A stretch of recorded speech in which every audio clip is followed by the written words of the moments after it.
무더위 속에 출입문을 열어둔 채 영업하는 업소가 에너지를 낭비하고 있지만 과태료 부과 대상이 아니어서 단속은 없습니다. 김해시와 창녕군의회 의장단 금품 선거 의혹 수사가 막바지에 이르고 있습니다. 오늘은 김해시 의회 의장이 조사를 받았습니다.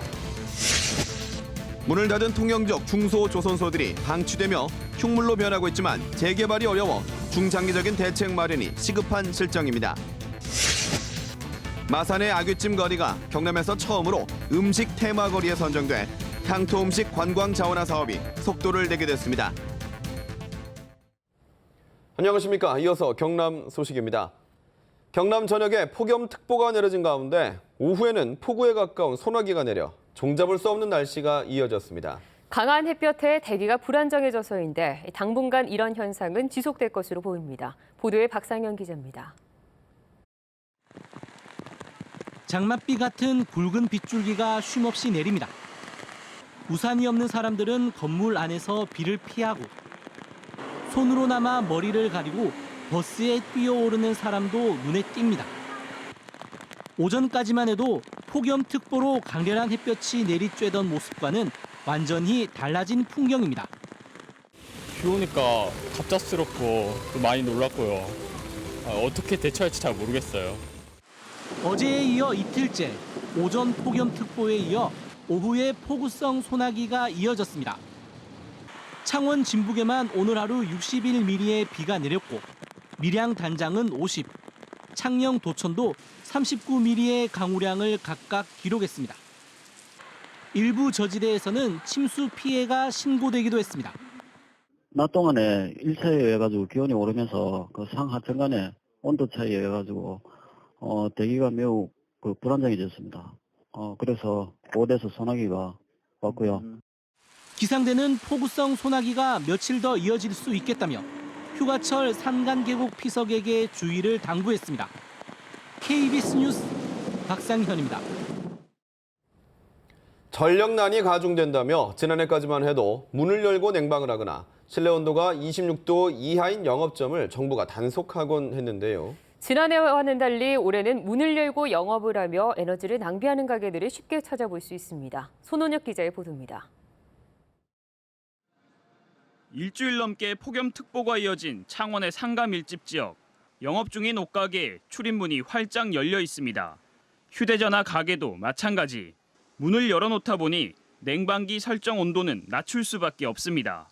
휴대전화 가게는 설정 온도가 18도로, 화장품 가게는 22도로 맞춰져 있습니다. 열어놔야 일단 이거 영업을 하는 데보다 인식은 있기 때문에 문이 닫혀있는 매장보다는 열려있는 매장이 조금이라도 해야 됩니다. 출입구 두 곳 모두를 열어둔 또 다른 가게는 고객 탓으로 돌립니다. 문 닫고 영업을 하지. 근데 이제 손님들이 그 문을 닫고 하는데 손님들 가면서 문을 계속 열어놓는 거라. 그 직원이 계속 서 있으면서 문을 닫을 수는 없잖아요. 문을 열어둔 채로 냉방을 할 경우 소비되는 전력이 약 3배 많아진다는 조사 결과도 있습니다. 하지만 지난해와 달리 과태료 부과 단속 대상이 아닙니다. 지난 2011년 전력 대란을 겪은 뒤 정부가 이후 매년 여름과 겨울 에너지 사용 제한을 했지만 올해는 하지 않기로 바꾼 겁니다. 최대 전력 수요보다 전력 공급 능력이 넉넉하다는 이유에서입니다. 에너지 사용 제한에 대한 공고는 시행되지 않습니다. 그래서 과태료는 부과하지 않고 있고요. 저희가 홍보나 계도 위주로 에너지 절약. 하지만 정부 정책의 일관성에 대한 신뢰가 무너질 수 있고 전력 수급의 어려움을 이유로 원전을 늘리는 정책과도 앞뒤가 맞지 않는다는 비판도 제기되고 있습니다. KBS 뉴스 손원혁입니다. 금품 살포 연루 의혹을 받고 있는 김명식 김해시 의회 의장이 오늘 경찰 조사를 받았습니다.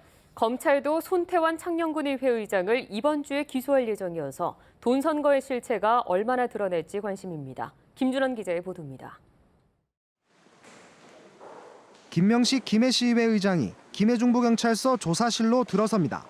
지난달 의장단 선거에서 금품을 살포했다는 의혹과 관련해 경찰 조사를 받기 위해서입니다. 피의자 신분으로 소환된 김 의장은 의장 선거에서 지지를 부탁하며 동료 의원에게 300만 원을 건넨 혐의를 받고 있습니다. 경찰은 이 돈 가운데 일부가 또 다른 의원에게 흘러간 것으로 보고 있습니다. 통화 내용하고 기본적으로 문자 메시지 삭제된 거 복원을 다 했고요. 여러 가지 정황은 확보를 해놓은 상태입니다. 충분히 입증을 할 가능성이 높다고. 김 의장은 의원들 사이에 불거진 돈 거래는 자신과는 무관하다는 입장입니다. 경찰 조사에서도 혐의를 전면 부인한 것으로 알려졌습니다. 경찰은 해당 의원과의 대질 신문 결과를 토대로 김 의장에 대한 구속영장 신청 등 신병 처리 여부를 결정할 방침입니다. 창녕군 의회 의장단 금품 살포 사건에 대한 검찰의 수사도 막바지 단계에 접어들었습니다. 손태한 창녕군 의장을 구속, 박재영 부의장을 구속 기소한 데 이어 연루 의혹을 받는 의원 4명도 지난주 검찰 조사를 받았습니다. 의장 선거에서 손 의장 지지를 대가로 동료 의원에게 현금이 전달됐는지를 수사하고 있습니다. 검찰은 이번 주 손 의장도 뇌물 공여 등의 혐의로 구속 기소할 예정이어서 검경의 의장단 돈 선거 수사가 막바지에 다다르고 있습니다. KBS 뉴스 김준원입니다. 통영 지역 중소조선소들이 잇따라 문을 닫으면서 조선소 터와 크레인이 흉물로 변하고 있습니다. 워낙 터가 넓은 데다 관광단지 안에 위치해 통영시는 중장기적인 대책 마련에 고심하고 있습니다. 조미령 기자가 보도합니다. 6년 전 근로자 4,800명이 일했던 조선소 작업장이 텅 비었습니다. 지난해 11월 말 파산한 뒤 매각 작업이 진행되면서 직원 18명이 남았습니다. 4천여 명이 근무하던 회사에서 지금 18명 정도만 근무하고 공장에 아무런 생산 활동 없이 이렇게 버려진 상태로 있는 게 너무 안타깝습니다. 인근 조선소도 썰렁하긴 마찬가지입니다. 지난 3월 마지막 선박을 건조한 뒤 일감이 없어 사실상 휴업 상태입니다. 영업해서 뭐 해야 되는데 날씨가 안 나와서 못하고 있습니다. 조그만 조선소들 다 그런 것 같은데. 또 다른 조선소는 2013년 다른 회사로 인수된 뒤 작업 물량이 없어 몇 년째 흉물로 방치됐습니다. 이들 세 조선소 톤은 모두 25만 제곱미터에 달하는 데다 도남 관광단지에 지정돼 있어 어떤 식으로든 개발이 필요한 상황입니다. 막대한 예산 부담으로 통영시는 엄두도 내지 못하고 있습니다. 민간 사업자를 통한 공영개발 방식을 고심하고 있지만 경기 침체로 사업자 찾기도 여의치 않습니다. 시에서 매입하든지 개발하면 해가지고 시민한테 돌려주면 좋겠지만은 시 재정 여건상 좀 어렵지 않나. 평균 연봉 4천만 원대 근로자 10,000명이 일하며 지역 경제를 이끌어온 중소조선소. 아름다운 통영항에 흉물로 남기 전에 활용 방안 마련이 시급합니다. KBS 뉴스 조미령입니다. 마산의 아귀찜 거리가 경남에서 처음으로 문화체육관광부의 음식 테마거리에 선정됐습니다. 지역 고유의 음식들이 관광 자원으로 떠오르면서 자치단체도 발빠르게 움직이고 있습니다. 보도에 정유진 기자입니다. 커다란 냄비 속 재료를 뒤섞는 손길이 분주합니다. 아귀와 콩나물이 매콤한 양념에 버무려진 요리가 상에 오르고 손님들은 매워하면서도 젓가락질을 멈출 줄 모릅니다. 마산의 명물 아귀찜입니다. 친정이 경주라서 친정 가는 길에 아귀찜이 생각이 나서 들렀고요. 뭐 소문대로 맛이 있네요. 이 아귀찜 전문 식당이 20개가량 모여있는 아구찜 거리가 문화체육관광부의 음식 테마거리 지원 사업에 선정됐습니다. 2012년부터 전국에서 17개 음식 테마거리가 지정됐는데 경남에서는 아구찜 거리가 처음입니다. 춥게 어렵게 이 아구찜 동네를 지켰거든요. 그런데 이번에 그 테마 거리가 선정이 돼서 아주 기쁘고요. 다들 행복하게 생각합니다.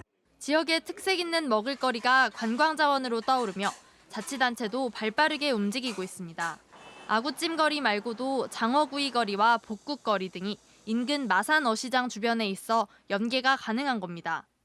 시메뉴 개발도 하고 음식 관광 투어로 또 외국어 메뉴판 정비로 해서 관광 명소로 개발한 데 지역의 먹을거리들과 연계된 새로운 관광 코스들이 관광객들의 발길을 끌 수 있을지 주목됩니다.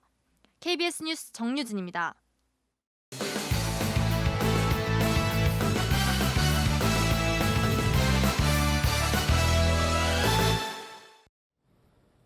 주요 단신입니다. 서울중앙지법 파산부가 STX 중공업에 대해 회생 절차 개시 결정을 내렸습니다. 법원은 회계법인을 선임해 다음 달 말까지 STX 중공업의 회생 가능성을 보고받을 예정이며 회생 계획안 제출 기한은 10월 28일입니다. STX 중공업은 매출 의존도가 높던 STX 조선해양으로부터 700억 원을 받지 못해 자금난이 커지면서 지난달 22일 법원에 회생 절차 개시 신청을 했습니다.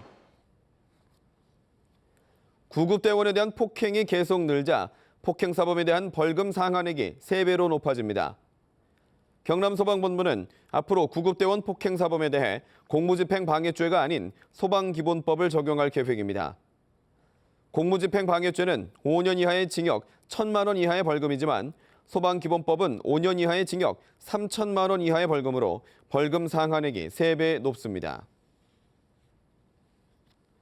대형마트 밀집도가 경남에서 사천시가 가장 높고 통영시, 창원시 순으로 높게 나타났습니다. 더불어민주당 김혜영 의원이 산업통상자원부로부터 제출받은 자료를 보면 경남의 대형마트 한 개 점당 인구수는 사천시가 5만 7천 명, 통영시 6만 9천 명, 창원시 8만 명 순으로 나타났습니다. 또 경남에는 모두 대형마트 28개가 영업 중이며 한 개당 평균 인구 밀집도는 12만여 명으로 전국 17개 시도 가운데 10번째였습니다. 이창균 합천군의회 부의장이 교통사고로 숨졌습니다.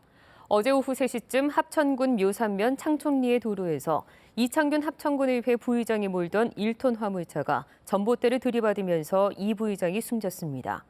이 부의장은 사고 당시 혼자 화물차를 몰고 집으로 돌아가던 길이었던 것으로 알려졌습니다.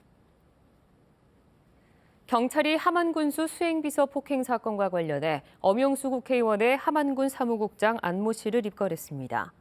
함안경찰서는 사건을 목격한 사람이 있고 피해자가 이 사건으로 병원에 입원하는 등 안 씨가 폭행한 것이 확인됐다고 밝혔습니다. 안 씨는 지난 27일 함안문화원에서 열린 한 강연회에서 차정섭 함안군수를 수행하던 비서 안모 씨의 뺨을 때리는 등 폭행해 논란을 빚었습니다. 내년도 경남의 각 시군 축제 예산이 동결됩니다. 경상남도는 내년에 개최할 축제와 행사를 올해 개최 축제 예산 범위에서 추진하도록 통보했습니다. 이 같은 방침은 행정자치부가 행사 축제 예산 총액 한도제를 도입한 데 따른 겁니다.